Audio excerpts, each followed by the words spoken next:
Electric rice cooker বা electric kettle এটার ভিতরে কোনো সার্কিট থাকে না, খুব চিন্তা করার এমন কিছু নাই। কোন দিকে কি আছে না আছে একদম শর্টকাটে সহজ উপায়ে এটা বানানো যায়। বন্ধুরা, এইরকম রাইস কুকার যদি আপনারা কোনোদিন খারাপ হয়, মনে করেন অর্ধেক ভাত হওয়ার পরে সুইচ উঠে যায়, এই কুক থেকে ওয়ারামে আই যায়, তাইলে মনে করবো আপনার এই যে রাইস কুকারের ভিতরে যে ম্যাগনেট সুইচ আছে, ম্যাগনেট সুইচটা খারাপ আছে। তো এইরকম ম্যাগনেট সুইচটা এইরকম থাকে, এই যে এটা ম্যাগনেট সুইচ। এই ম্যাগনেট সুইচটা আপনার পার্শ্ববর্তী দোকানে, ইলেকট্রনিক্স দোকানে গিয়া যদি আপনারা কইন যে এরকম ম্যাগনেট সুইচ পাই যাবা, তো এই ম্যাগনেট সুইচটা কীভাবে বদলাইতে লাগে আজকের ভিডিওতে আমি আপনারা বদলাইয়া দেখাইমু। এই ম্যাগনেট সুইচটা কোন জায়গায় ফিটিং থাকে বা কীভাবে বদলাইতে লাগে আজকের ভিডিওতে আমি আপনারা দেখাইম। তো চলুন ভিডিওটা আরম্ভ করা যাক। এই রাইস কুকারের পিছনে বন্ধুরা একটা নাট দিছে, শুধুমাত্র একটা নাট আছে, তারপরে হালকা লক আছে। এই নাটটা খোলার পরে লকটা টান দিলে এমনি বাইরে যাব। তো আমি নিচের নাটটা খুলছি বন্ধুরা। নিচের নাটটা খোলার পরে এখন আমি দেখবা এইরকম স্ক্রুড্রাইভার লাগাই এখানে আস্তে করে হালকা টোকা দিবা, এটা খুলে যাব। এই দেখুন খুলে গেছে, এটা হালকা লক থাকে। তো ম্যাগনেট সুইচটা বন্ধুরা থাকে কোন জায়গায় দেখুন, এটা হচ্ছে ম্যাগনেট সুইচ। বন্ধুরা, ইলেকট্রিক রাইস কুকার বা ইলেকট্রিক কেটলি এটার ভিতরে কোনো সার্কিট থাকে না, কোনো বড় ধরনের কোনো সার্কিট থাকে না, খুব চিন্তা করার এমন কিছু নাই। ব্রেন যে খাটাইতে লাগবে এখানে কোন দিকে কি আছে না আছে একদম শর্টকাটে সহজ উপায়ে এটা বানানো যায়। ওই দেখুন এটা হচ্ছে ম্যাগনেট সুইচ। আর ম্যাগনেট সুইচটারে প্রথমে কী করবো, এইখানে ছোটো একটা প্লাস লাগে এরকম ব্যান্ড করবা, এদিকে লক আছে, এই লকটারে ছুটাই লিবা প্রথমে এরকম করে। এইটা পাত্তিটারে এইদিকে ব্যান্ড করবা, এই যে গাঁট আছে, দাগ আছে, দাগে দাগে মিলাই দিবে। এটা মিলানির পরে দেখবা লকটা ছুটি যাব। এই দেখুন বন্ধুরা লকটা ছুটি গেছে। এরপরে ম্যাগনেট সুইচের বন্ধুরা পরে আরও দুইটা সুইচ লক এখানে আছে, ওই যে এইদিকে একটা লক যেরকম দেখে না, সেম এইদিকে আরেকটা লক এখানে আছে। তো এই লকটারও প্লাস দিয়ে এরকম করে ব্যান্ড করবা, আর এটারও এইদিকে এরকম করে ব্যান্ড করে নেবা বন্ধুরা। ব্যান্ড করার পরে দুনো সাইডে লক সোজা করার পরে এরকম করে আস্তে করে যাতা দিবা, যাইব গিয়ে। ওই দেখুন এইদিকে গেছে গেছে ম্যাগনেট সুইচটা,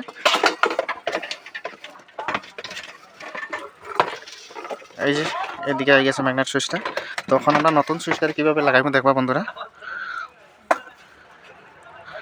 এই সুইচটারে দুইটা লক দেখুন, এই দেখুন একটা লক, এই দেখুন আরেকটা লক। আমি দোকানের পরে এই লকটারে ব্যান্ড করবো, দেখবা লক হয়ে যাব।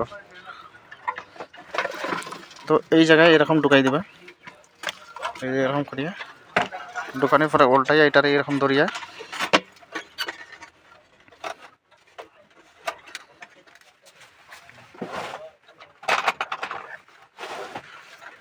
ছোটো একটা স্ক্রুড্রাইভার লইয়া ঢুকাইয়া এইদিকে হালকাভাবে একটু টান দিবা, লক হয়ে যাব।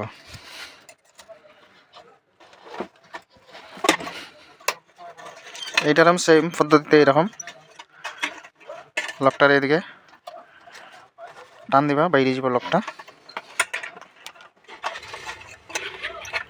এই যে দুই সাইডে লক বাইরে গেছে। এখন এটারে এইভাবে টান দিবা, টান দিয়ে এই প্লাস দিয়া এইরকম করে চাপা দিবা।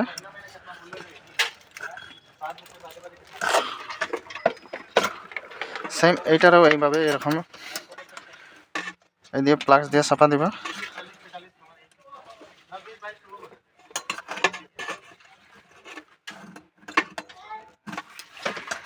ম্যাগনেট সুইচটা আটকে গেছে, লক হয়ে গেছে ম্যাগনেট সুইচ। তারপরে বন্ধুরা এখানে এই যে আমরা এই সুইচটারে, এই যে অটোকাট সুইচটা আছে, এই সুইচটার এখানেও ঠিক তার মাফে মাফে এবার ঢুকাই দিবা।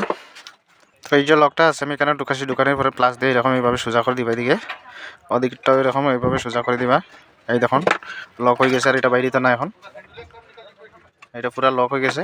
আমি দুইটারে দুই দিকে এরকম সোজা করছি, সোজা করার পরে লক হয়ে গেছে। তো এতটুকু কাজ বন্ধুরা, এটা খুব বেশি বড় কাজ নাই। আর এমনি তো রাইস কুকারের ভিতরে কোনো সার্কিট থাকে না, কোনো টেনশন লওয়ার কিছু নাই। চিন্তা করিয়া যে কিছু একটা বানাইতে লাগবে বহুত বড় বেমার, এরকম কোনো কিছু না বন্ধুরা। আপনারা যদি এরকম একটু চেষ্টা করেন করো, আরামসে এই ম্যাগনেট সুইচ বদলাইতে পারবা। এটা একটা আর্থিংয়ের তার এখান থেকে ছুটছে, আমি এখানে আর্থিংয়ের তারটা লাগাই দেবো। এই নাট থেকে ছুটছে বন্ধুরা, লাগানোর পরে আমি এটারে আস্তে করে ফিটিং করে দেবো।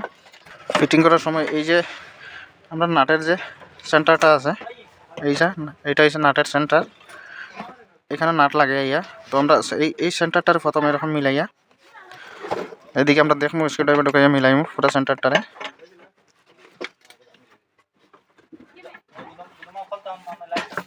এই সেন্টারটা মিলে গেছে আমরা এখন।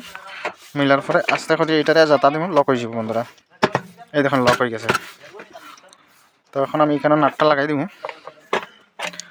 একটাই নাট থাকে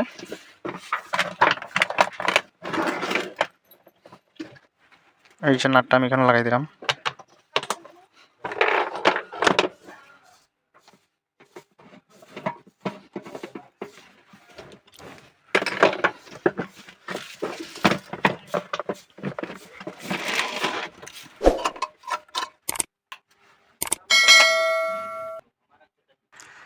তো বন্ধুরা আমি এটারে প্রায় 35 মিনিটের মতন অন করিয়ে রাখছি গরম জল বসাইয়ে রাখছি গরম জল হইতেছে তার মানে অফ হয়েছে না এখনও কুক থেকে ওয়ারামও এখনও আইছে না তার মানে আমরা এটা রাইস কুকার ওকে হয়ে গেছে তো আজকের ভিডিও এখানে শেষ করছি আগামী ভিডিওতে আবার দেখা হবে বন্দে মাতরম জয় হিন্দ